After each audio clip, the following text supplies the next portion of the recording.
Olá, seja bem-vindo ao meu canal. No dia de hoje eu vou falar de um assunto um pouquinho difícil, um pouco chato, né?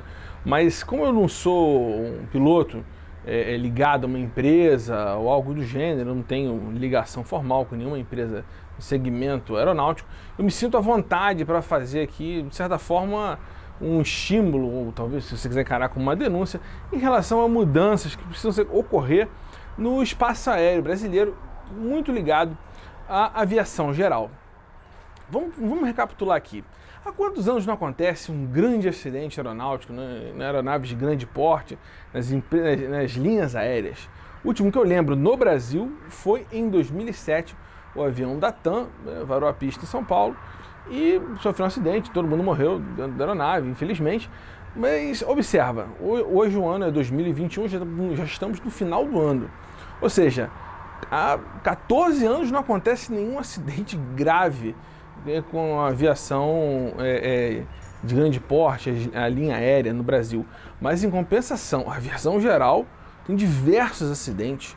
Nós temos aí um problema ligado à infraestrutura, né, do espaço aéreo brasileiro. Eu queria listar aqui alguns acidentes que aconteceram com pessoas famosas.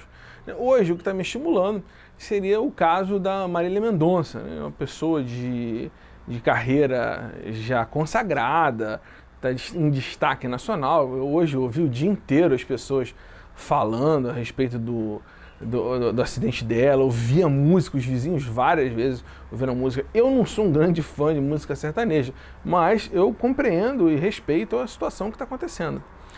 Ou seja, né, quando a gente... eu sou piloto de avião, eu tive contato com colegas que faleceram em acidentes aeronáuticos no interior do Brasil, no norte, e daí por diante. E eu posso dizer que assim, a gente tem que aproveitar, infelizmente, nessas pessoas de destaque na sociedade para chamar atenção a um problema que ocorre na aviação geral brasileira. Vamos lá, o primeiro eu queria falar a respeito do caso dos Mamonas Assassinas. No caso dos Mamonas, eles estavam voando com um Learjet e o piloto ali fez uma série de erros em relação aos procedimentos de aproximação. Fora de velocidade, fora da altitude necessária, e cometeu um erro de procedimento. Era para virar para a direita, virou para a esquerda, e acabou batendo na Serra da Cantareira, né, e todos vieram a falecer. Ali não havia nenhum problema com a aeronave, né, foi um Control Flying to Terrain, né, que é o CFIT. No caso ali não havia nenhum problema com a aeronave, assim, latente, algo que a gente deveria fazer, defeito, ou seja, foi um erro de fator humano. Que inclusive nós vamos observar agora aqui, e isso é bem claro, que em torno, eu vi diversas estatísticas, então isso seja, em torno de 60% a 80% dos acidentes aéreos brasileiros são ligados a problemas com fatores humanos. O fator humano sim, ou seja, todos os seres humanos envolvidos, não é só o piloto, é mecânico e daí por diante. O segundo acidente eu gostaria de chamar a atenção é do ministro do STF, o Teori Zavascki. Ele sofre um acidente em 2 quilômetros do aeroporto de Paraty. Ele sai de São Paulo com a mesma aeronave que a Marília Mendonça sofreu o acidente dela, que é um King Air C-90, uma aeronave consagrada. E no caso, o do Teori Zavascki chamou até a atenção porque é uma aeronave 2007, ou seja, não é uma aeronave tão antiga assim.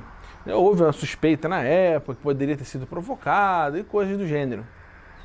Ali é uma região de grandes problemas meteorológicos, é uma região que volta e meia fecha, tem grande dificuldade, enfim. Onde eu quero chegar nessa história toda? Ali uma aeronave também perfeita, sem problema nenhum, pegou e acabou batendo na água e todos vieram a falecer. Ou seja, mais uma vez um problema de procedimento de aproximação IFR. O Gabriel Diniz, quero ler aqui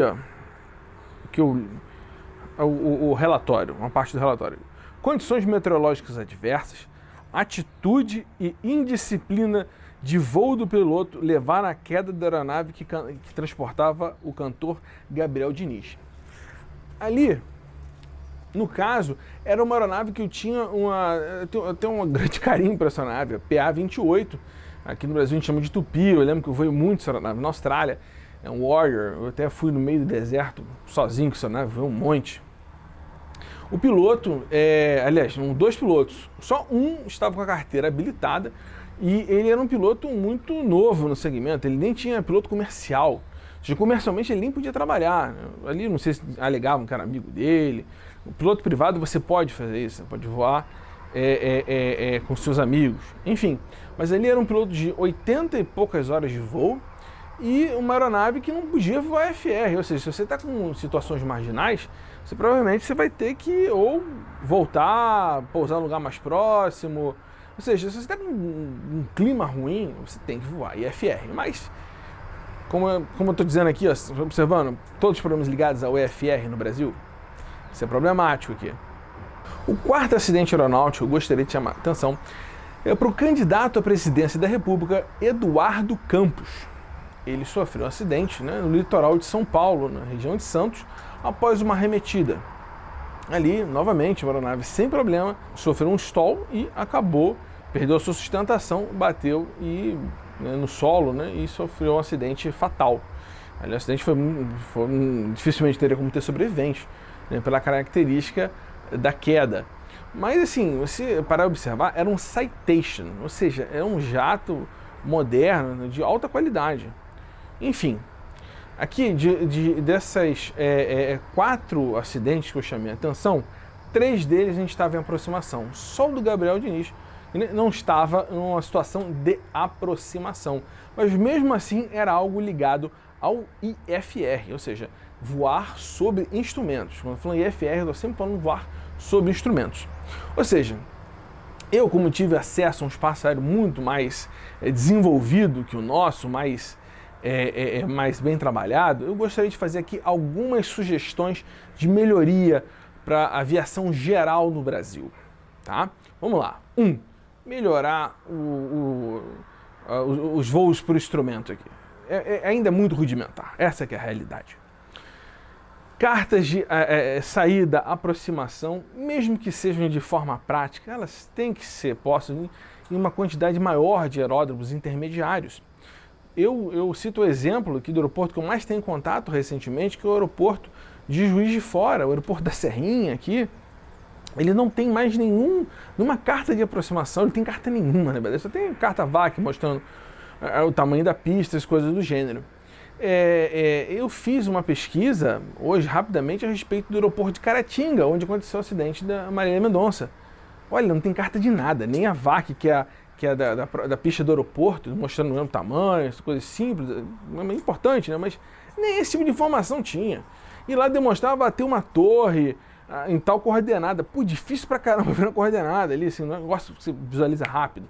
Eu tive que pesquisar, era ao sudoeste do aeródromo. Ou seja, difícil no dia a dia, na correria, o piloto que vai para lá e para cá, fica vendo essa antena ali, aqui.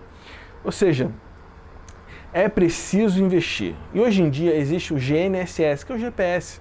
Ou seja, você vai pôr uma cartinha ali, obrigatória, e você vai para esses aeroportos de interior. 2. Eu queria chamar a atenção dos serviços meteorológicos brasileiros. Aqui na aviação, ou você tem serviço meteorológico daquele aeroporto, daquela pequena região, ou você tem da nação inteira. Ou seja, você tem que ter uma mais regional, uma maneira mais mostrar a região. Por exemplo, como está aqui em Minas Gerais, por exemplo, como está a região da Zona da Mata. Por exemplo, eu tive contato com o Amazonas, como está a região da cabeça do cachorro, lá em cima do estado do Amazonas, e coisas do gênero. Você tem que sessionar mais essa meteorologia. Hoje você tem acesso de forma não pública, né, particular, por exemplo, o wind.com, né, wind.com é uma ótima ferramenta. Observe que hoje em dia aqui é uma referência entre os pilotos brasileiros, mas não é nada feito pelo governo, ou seja, é preciso os serviços aéreos brasileiros terem uma meteorologia melhor nesse sentido. Aproveitando esse assunto de meteorologia, eu queria falar 3 estações automáticas de meteorologia, exatamente. Aeroportos de interior, aeroportos como, por exemplo, como eu acabei de falar de Caratinga, né, interior do Amazonas, Pará, Acre, interior do Brasil inteiro, aeroportos mais remotos que não tem tanta movimentação assim, você botar estações automáticas. Elas vão ter lipsicômetro, elas vão ter um raio laser medindo qual é a base da nuvem, podem dizer qual é a temperatura daquele momento, e pressão atmosférica. Pressão atmosférica é muito importante, até eu te convido a dar uma olhadinha no meu vídeo sobre altimetria que eu fiz. Isso tem tudo a ver. Ou seja, aqui a gente fica com essa coisa no Brasil, você só pode voar para no porto IFR se ele tiver rádio ou torre, por causa da pressão atmosférica, do QNH, não sei o que. Gente, poxa, uma estação automática pode fazer isso. Não tem pra quê ficar preso um ser humano ficar falando pra você ali, bota um robozinho pra fazer isso pra você. Compra aquilo ali uma vez, como seria o valor da manutenção? Que tal pesquisar isso? Vamos averiguar isso aí. Quarto, denúncias anônimas de pilotos e mecânicos a respeito de manutenção mal feita, manutenção, uma aeronave que decola sem o MEL, que é o Minimum Equipment List, que é sem o mínimo de necessário ali para fazer o voo IFR. Você vai lá e força aquele voo, ou seja, aquele voo não deveria acontecer. Porque se um piloto de avião hoje chega e faz uma denúncia contra a empresa dele, ele é demitido sumariamente e é execrado do segmento. Nunca mais ele vai trabalhar em lugar nenhum, que é o cagueta, não sei o que lá. A gente não tem esse tipo de liberdade como piloto. Se o piloto já fala um negocinho, ele já é chato, ele é isso, é aquilo. Existe uma cultura um pouco mais tranquila em relação a isso na linha aérea, mas no táxi aéreo nunca ouvi falar esse tipo de postura, desse tipo de característica. Assim. E, aliás, se a pessoa ficar falando muito sobre isso, eu acho muito difícil ela continuar num táxi aéreo, um piloto, né? Ainda mais um segmento com uma enorme quantidade de pessoas querendo trabalhar, né? Um exército de reserva gigantesco. Número 5. Estímulo à compra de aeronaves mais modernas, mais novas. O caso da Marília Mendonça, ela sofreu um acidente de aeronave de 1984. Tudo bem, as aeronaves bem mantidas duram muitos e muitos anos. Não é um problema a aeronave ser nova, velha. Não é isso, só isso. Mas assim, a aeronave mais nova, além de a tendência de ter peças mais novas, ter menos problemas e tudo mais, assim, esse risco do fator humano diminui. Que nós temos, por exemplo, hoje em dia aeronaves com um glass cockpit. Você tem ali aqueles moving maps, nossa, aquilo ali melhora a sua situation awareness, a sua noção situacional de uma forma assim interessantíssima. Mostra parâmetros de motor e daí por diante. É fantástico, é magnífico. Como o voar fica mais fácil com esse tipo de tecnologias, né? Como tudo fica mais fácil. Eu já vi aeronaves assim, mais antigas, o piloto tem que levar ali naquele handheld, aquele GPS de mão ali, ele voando aqui, olhando aqui na mão, bota aqui, bota em qualquer lugar. Pô, seria muito melhor você estar voando aqui, já ter na sua frente aqui uma tela, já integrado o GPS. Nossa, é muito mais fácil, tudo já integrado, legal, bacana, ou seja, um estímulo a aeronaves mais modernas, ou no mínimo a modernização dessas aeronaves, né? Eu não sei como fazer isso. Assim, uma forma prática, isso aí é para as pessoas do segmento. Aqui, no caso, é fazer a sugestão. Sexta sugestão e final, a última. Mais iluminação noturna em aeroportos de interior e estímulo a regiões específicas do Brasil. Vamos lá, regional. Falando sobre a região da Amazônia. Não o estado do Amazonas, toda a Amazônia inteira. É toda uma região de difícil acesso. São regiões, é uma região onde as cidades são verdadeiras ilhas. Ou seja, se você tem um acidente, um problema, uma catástrofe no período noturno, essas pessoas vão ter que aguardar até o dia seguinte para chegar à aeronave daquele aeroporto. Ou então botar latas de fogo, uma coisa maluca assim. Ali seria necessário botar balizamento noturno, cartas de aproximação. Tudo bem que a Amazonas não tem um grande problema de meteorologia no sentido de assim, nuvens baixas, né? Porque lá o terreno já é muito baixo. Mas tem que ter, independente disso, tem que ter. E toda aviação no norte do Brasil, quem tem táxi aéreo, de qualquer forma, lá teria que ter algum estímulo, ou então ser obrigatório. Todas as aeronaves têm o Storm Scope. Todo mundo tem que ter a capacidade de conseguir ler o mau tempo que tem à sua frente, porque você tem fenômenos o ano inteiro muito fortes, muito graves, né, na região norte do Brasil. E o balizamento noturno tinha que ser aquele do estilo do PTT, igual você tem fora do Brasil. Nada de ter que agendar com a pessoa, ir lá, ela ligar para você. Aqui em Juiz de Fora é assim, você tem que ligar, marcar e paga uma grana, R$150, para o cara deixar um pouquinho ligado ali. Isso tem que ser livre, você ligar ali no PTT, que comecem a cobrar das escolas um valor mais simbólico, né? Que hoje em dia aeroclube não paga nada, escola de aviação não paga nada, como um valor mais simbólico. Começa a pensar nesse sentido, mudar a aviação.